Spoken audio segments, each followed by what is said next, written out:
Hello friends, this is Megha Sharma. Welcome to Omega Tech add.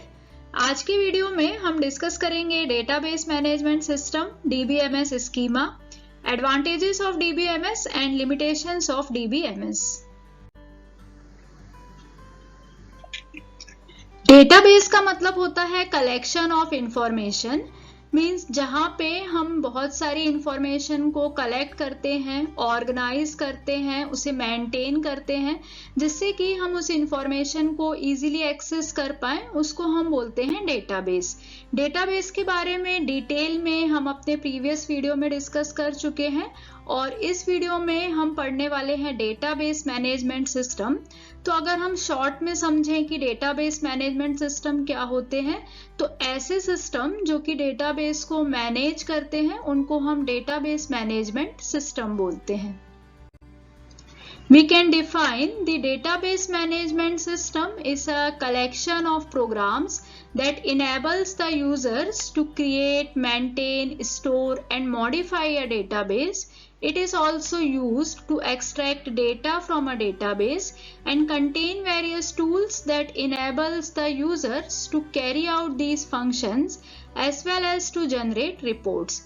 Database management system collection of programs होते हैं जिनकी help से हम database को क्रिएट कर सकते हैं, मेंटेन कर सकते हैं, स्टोर कर सकते हैं और मॉडिफाई कर सकते हैं।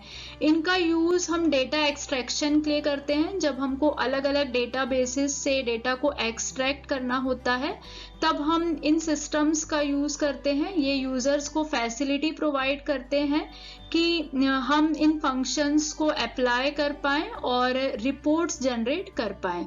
तो अगर हम शॉर्ट में समझना चाहें कि डीबीएमएस क्या होता है, तो डेटाबेस मैनेजमेंट सिस्टम एक तरह के सॉफ्टवेयर होते हैं। DBMS is a software which is used to manage the database. तो डेटाबेस को मैनेज करने के लिए हम जिन सॉफ्टवेयर का यूज करते हैं उनको हम डेटाबेस मैनेजमेंट सिस्टम बोलते हैं। For example, MySQL, Microsoft Access, Oracle are a very popular commercial database which is used in different applications. DBMS schema का मतलब होता है स्ट्रक्चर, या फिर हम बोल सकते हैं कि डेटाबेस की डिजाइन क्या है। डेटाबेस में जो डेटा हम स्टोर करने वाले हैं उसका स्ट्रक्चर क्या है। तो जो डिजाइन है, जो उसका स्ट्रक्चर है, उसको हम स्कीमा बोलते हैं। जैसे फॉर एग्जांपल, अगर हमें स्टूडेंट का डेटा स्टोर करके रखना है तो स्टूडेंट के डेटा को हमें डेटाबेस में स्टोर करके रखना पड़ेगा। और अगर हम रिलेशनल डेटाबेस का एग्जांपल देखें तो रिलेशनल डेटाबेस में जब हम डेटा को स्टोर करते हैं तो हम टेबल का यूज करते हैं। मीन्स उस केस में जो टेबल होगी वो स्ट्रक्चर होगी, क्योंकि उस स्ट्रक्चर में हम अपना डेटा स्टोर कर रहे हैं, तो टेबल वहां पे स्कीमा होगी। मीन्स जो स्ट्रक्चर हम यूज करते हैं, जहां पे हम डेटाबेस को स्टोर करते हैं, उसके लिए जिस स्ट्रक्चर का यूज करते हैं, जिस डिजाइन का यूज करते हैं, उसको हम स्कीमा बोलते हैं। रिलेशनल डेटाबेस के बारे में डिटेल में हम अपने नेक्स्ट वीडियो में डिस्कस करेंगे। स्कीमा 3 टाइप्स के होते हैं। फर्स्ट होता है physical schema. The design of a database eight physical level is called physical schema. How the data is stored in blocks of storage is described at this level. Physical, जैसे कि नाम से ही पता चल रहा है, ये फिजिकल लेवल है जहाँ पे हम देखते हैं कि हम डेटा को किस तरीके से स्टोर कर रहे हैं। मतलब जो डिजाइन है डेटाबेस की वो फिजिकल लेवल पे अगर हम देखते हैं तो उसको फिजिकल स्कीमा बोलते हैं। यहाँ पे हम देखते हैं कि डेटा को कैसे स्टोर किया गया है। नेक्स्ट स्कीमा है logical schema. Design of database at logical level is called logical schema. Logical का मतलब होता है कि रिलेशनशिप देखना, जैसे कि अलग अलग टेबल्स अगर बनी हैं तो उनके बीच में किस तरह का रिलेशनशिप है। तो डेटाबेस डिजाइनर जो होते हैं वो इस लेवल पे काम करते हैं। लॉजिकल स्कीमा में हम देखते हैं कि किस तरह का लॉजिकल रिलेशनशिप है, वो हम इस लेवल में देखेंगे। जो थर्ड लेवल है वो है व्यू स्कीमा. थर्ड स्कीमा जो है वो है view schema. Design of database at view level is called view schema. This generally describes the end user interaction with database system. जो व्यू लेवल होता है वो एंड यूजर्स के लिए होता है, मतलब जो डिजाइनिंग, जो डेटाबेस की डिजाइनिंग हम व्यू लेवल पे करते हैं उसको व्यू स्कीमा बोलते हैं, जहां पे एंड यूजर का इंटरेक्शन होता है। मींस एंड यूजर को जो डेटाबेस सिस्टम से इंटरेक्शन करना पड़ता है वो व्यू स्कीमा में हम डिस्क्राइब करते हैं। इन तीनों स्कीमास को हम एक डायग्राम से इजीली समझ सकते हैं। सबसे पहले होता है फिजिकल स्कीमा, जहां पे हम एक्चुअल डेटा जो हम स्टोर कर रहे हैं वो देखते हैं कि किस तरीके से हम डेटा को स्टोर कर रहे हैं। It is used to define that how the data will be stored in a block. इस लेवल पे डेटाबेस एडमिनिस्ट्रेटर काम करते हैं। सेकेंड जो लेवल है वो है लॉजिकल स्कीमा। लॉजिकल स्कीमा में हम देखते हैं कि क्या डेटा हमने स्टोर किया है और उनके बीच में किस तरह का रिलेशनशिप है। जैसे अगर हम स्टूडेंट्स का डेटा देखें तो अगर हमें स्टूडेंट्स का रिकॉर्ड मेंटेन करना है तो हम एक स्टूडेंट टेबल बनाते हैं और देखते हैं कि आपस में अलग अलग टेबल्स में किस तरह का रिलेशनशिप है। तो एक्चुअल में जो डेटा स्टोर होता है, एक्चुअल में जो डेटा डेटाबेस में स्टोर होता है वो टेबल के फॉर्म में नहीं होता है, वो फाइल के ही फॉर्म में होता है। तो वो उसका फिजिकल स्कीमा है, क्योंकि एक्चुअल में जो डेटा डेटाबेस में स्टोर है वो फाइल के फॉर्म में है, लेकिन हम उसको लॉजिकल स्कीमा में हम उसको टेबल के फॉर्म में रिप्रेजेंट कर रहे हैं। तो वहां पे टेबल जो है वो एक स्कीमा है, वो उसका स्ट्रक्चर है जहां पे हम उसको रिप्रेजेंट कर रहे हैं, टेबल के फॉर्म में हम उसको रिप्रेजेंट कर रहे हैं। लेकिन उसका जो एक्चुअल स्ट्रक्चर है, जैसे वो डेटाबेस में स्टोर है तो वो फाइल के फॉर्म में ही स्टोर रहती है। नेक्स्ट जो लेवल है वो है व्यू लेवल। व्यू लेवल का मतलब होता है कि यूजर्स को वो डेटा कैसे विजिबल होता है। तो अलग अलग यूजर्स के लिए अलग अलग व्यू होते हैं, उनको अलग अलग फैसिलिटी होती है। जैसे कि अगर कोई स्टूडेंट है और स्टूडेंट अगर किसी कॉलेज की वेबसाइट पे लॉग इन करेगा तो उसका एक स्टूडेंट आईडी होगा, पासवर्ड होगा, तो वो अपनी पूरी इंफॉर्मेशन वहां पे देख पाएगा।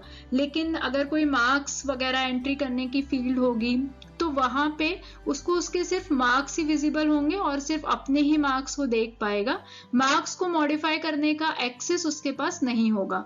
जबकि उसी वेबसाइट पे अगर कोई टीचर लॉग इन करता है तो टीचर के पास ये अथॉरिटी होती है कि वो मार्क्स को एडिट कर सकते हैं, अपडेट कर सकते हैं, वो सभी स्टूडेंट्स की डिटेल देख सकते हैं। तो इस तरीके से अलग अलग यूजर्स को अलग अलग व्यू मिलता है। तो एक ही डेटाबेस का यूज करते हैं यूजर्स, लेकिन उनके लिए व्यू जो होगा वो डिफरेंट होगा। तो इसका जो मेन मोटिव होता है वो होता है डेटा इंडिपेंडेंस, क्योंकि यूजर जो होते हैं वो डेटाबेस से डायरेक्टली इंटरेक्ट नहीं कर पाते। कौन सी चीज कहाँ पे स्टोर है ये यूजर को नहीं पता रहता है, लेकिन उस डेटा को वो इजीली एक्सेस कर पाता है। Advantages of DBMS. फर्स्ट है रिडंडेंसी इज कंट्रोल्ड। अगर हम फाइल बेस्ड सिस्टम से डीबीएमएस को कंपेयर करें तो फाइल बेस्ड सिस्टम में जो फाइल होती थी उसको हम अलग अलग लोकेशन में स्टोर करके रखते थे, और कई बार ऐसा होता था कि एक ही फाइल की बहुत सारी कॉपीज बनानी पड़ती थी, एक ही फाइल को अलग अलग जगह स्टोर करके रखना पड़ता था, जिससे डेटा रिडंडेंसी होती थी। और जो सेम फाइल को हम अलग अलग जगह स्टोर करेंगे तो सेम जो डेटा है वो रिपीट होगा, डुप्लीकेट डेटा जनरेट होगा। लेकिन जब हम डीबीएमएस का यूज करते हैं तो हम एक सेंट्रलाइज्ड डेटाबेस सिस्टम यूज करते हैं, सिंगल डेटाबेस सिस्टम यूज करते हैं, जहां पे डुप्लीकेसी का चांस नहीं रहता, डुप्लीकेट डेटा जनरेट नहीं होता है। तो इस तरीके से जब हम डीबीएमएस का यूज करते हैं तो रिडंडेंसी को कंट्रोल कर सकते हैं। सेकेंड एडवांटेज है अनऑथराइज्ड एक्सेस इज रिस्ट्रिक्टेड। तो यहाँ पे अलग अलग लेवल होते हैं, अलग अलग लेवल्स के ऑथराइजेशन होते हैं, जिससे कि जो ऑथराइज्ड पर्सन है वही उस डेटा को एक्सेस कर सकता है। जैसे अभी हमने डिस्कस किया कि अलग अलग लेवल्स होते हैं, अलग अलग व्यू लेवल्स हम बना सकते हैं। तो अलग अलग यूजर्स के लिए अलग अलग ऑथराइज्ड एक्सेस हम दे सकते हैं। मतलब जो यूजर है, अगर कोई स्टूडेंट है तो उसको जो एक्सेस हमने प्रोवाइड किए हैं बस वो उतना ही ही यूज कर पाएगा, जो हायर अथॉरिटी है उसको जो एक्सेस हमने प्रोवाइड किए हैं तो वो उससे रिलेटेड चीज ही यूज कर पाएगा। तो इस तरीके से यहाँ पे जो एक्सेस है अलग अलग यूजर्स के लिए, जो अलग अलग एक्सेस है उसको हम रिस्ट्रिक्ट कर सकते हैं। नेक्स्ट जो एडवांटेज है वो है provide multiple user interfaces. Provide multiple user interfaces का मतलब होता है कि ये फैसिलिटी हमें प्रोवाइड करता है, ये अलाउ करता है कि मल्टीपल यूजर्स एक साथ काम कर सकें, मल्टीपल यूजर्स सेम डेटा को एक साथ एक्सेस कर पाएं, उसे मॉडिफाई कर पाएं। ये फैसिलिटी हमें DBMS से मिलती है। नेक्स्ट है एनफोर्स इंटीग्रिटी कंस्ट्रेंट। जो डेटा होता है वो एक्यूरेट होता है, कंसिस्टेंट होता है, तो इस तरीके से जो डेटा है उसकी इंटीग्रिटी मेंटेन होती है, डेटा कंसिस्टेंट होता है और एक्यूरेट होता है। नेक्स्ट है provides backup and recovery of data. DBMS में ऑटोमेटिकली बैकअप की फैसिलिटी होती है, तो यूजर्स जो होते हैं उनको ध्यान नहीं रखना पड़ता है बैकअप लेने के लिए, क्योंकि ये जरूरी नहीं है DBMS में कि यूजर्स जो हैं वो पीरियोडिकली डेटा का बैकअप लें, उनको इस चीज की जरूरत नहीं है, क्योंकि DBMS इसका ध्यान खुद ही रख लेता है, वो खुद ही डेटा को बैकअप कर लेता है। और जब कभी सिस्टम फेलियर होता है या कोई क्रैश आता है तो डेटाबेस में ये फैसिलिटी भी होती है कि वो डेटा को रीस्टोर कर पाता है। लिमिटेशंस ऑफ DBMS के कुछ ड्रॉबैक्स भी हैं। फर्स्ट ड्रॉबैक है cost of hardware and software. ये कॉस्टली होते हैं, इनकी हार्डवेयर एंड सॉफ्टवेयर कॉस्ट बहुत ज्यादा होती है, तो अगर हमारा ऑर्गेनाइजेशन का बजट उतना नहीं है तो हम इसे यूज नहीं कर सकते। सेकेंड है इसके लिए टाइम एंड रिसोर्सेज की जरूरत पड़ती है। Required well qualified and experts to operate the system. जब हम कंप्यूटर का यूज कर रहे हैं, DBMS में अलग अलग सॉफ्टवेयर का यूज कर रहे हैं, तो उसके लिए हमें ट्रेन्ड पर्सन चाहिए, क्वालिफाइड और एक्सपर्ट पर्सन चाहिए जो कि उस सिस्टम को ऑपरेट कर पाए। हायर इम्पैक्ट ऑफ फेलियर, यहाँ पे फेलियर के चांसेस ज्यादा होते हैं। It occupies a large space of disk and large memory to run them efficiently. इसके लिए हमें बहुत सारा डिस्क स्पेस चाहिए होता है, मेमोरी स्पेस चाहिए होता है, तभी हम इन सिस्टम को एफिशिएंटली रन कर सकते हैं।